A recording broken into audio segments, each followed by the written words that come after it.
play Mariner. Coutinho has to give everything to Liverpool. 305 Paul Mariner says Philippe Coutinho must honour his contract now that he'll remain with Liverpool. 305 Having one of your key players submit a transfer request and then effectively down tools just before the start of a new season is never ideal, but Liverpool have come out of the Philippe Coutinho saga in a strong position. Having won the battle to keep the little Brazilian, they now have to decide what to with him, though, and it's complicated. The team have performed brilliantly without him, so there should be no immediate recall, but he's too good a player to be left on the sidelines for long, and having fought so hard to keep the player, it would be counterproductive for Jurgen Klopp to not select him. Yet having made an example of Mamadou Sakho for breaches of club discipline, how would it look if Klopp overlooked what has gone on with Coutinho in recent weeks? The man dubbed the Little Magician is obviously much more important to the club than Sakho was, but he missed Liverpool's opening 5 games of the season with a back injury that conveniently healed when the transfer window closed and Brazil needed him. Surely there must be consequences for that. Had the team been struggling without him, it would have been more difficult for Klopp to take a hard-line stance with one of his best players, but recent results and performances have been excellent, so there is no need to hand Coutinho an immediate recall. The Brazilian should now be made to earn his place by showing the right attitude and impressing in training, just like everybody else has to. Anything less would be unfair to those who have been working hard for the cause while he sat with his feet up trying to force a move to Barcelona. Coutinho should certainly not be considered for the game at Manchester City this weekend because he hasn't earned it. Besides, how can he be match fit when he hasn't trained with the Reds since the end of July? He will need to be brought back, of course, but not straight away, and certainly not if there is any lingering attitude problem, which there may well be. Coutinho now needs to accept the reality of his situation. Like it or not, he's a Liverpool player until January at the earliest, and probably beyond that. He can either knuckle down and perform to the best of his considerable talent, or sit and sulk and watch from the sidelines.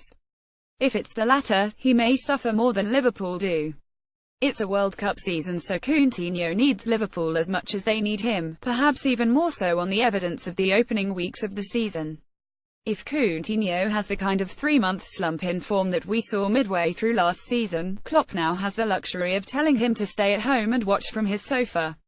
Liverpool's lack of squad depth last season meant the German had no choice but to keep picking an out-of-form Coutinho despite his minimal contribution, but that is no longer an issue as the threat of Sadio Mane has been complemented this summer by Mohamed Salah, while the acquisition of Alex Oxlade-Chamberlain provides Klopp with another alternative out wide. With such a potent attack, Coutinho will most likely be used in midfield, a position in which he has looked world-class in the relatively small number of games he's had there. Yet Liverpool's midfield has been red-hot of late, and Klopp has plenty of options, with Emre Can and Jorginho Wijnaldum in good form and Oxlade-Chamberlain hoping for a chance to play in his preferred central role. Adam Lallana will be back from injury soon too. It would be delusional to suggest that Liverpool don't need Coutinho, but what the opening weeks of the season have shown is that perhaps they don't need him quite as much as most believed they did.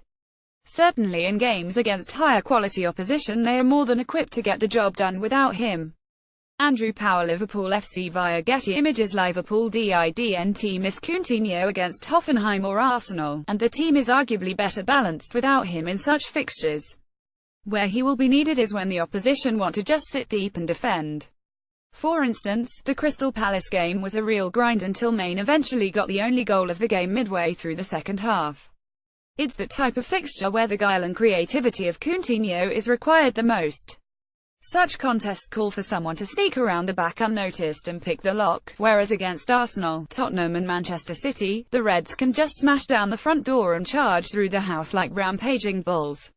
This is not to downplay the talent of Coutinho in any way. He's probably the most talented player Liverpool have, but he's no longer their most important, and tempting as must be to bring him back into the fold, there has to be some consequences for his recent behaviour.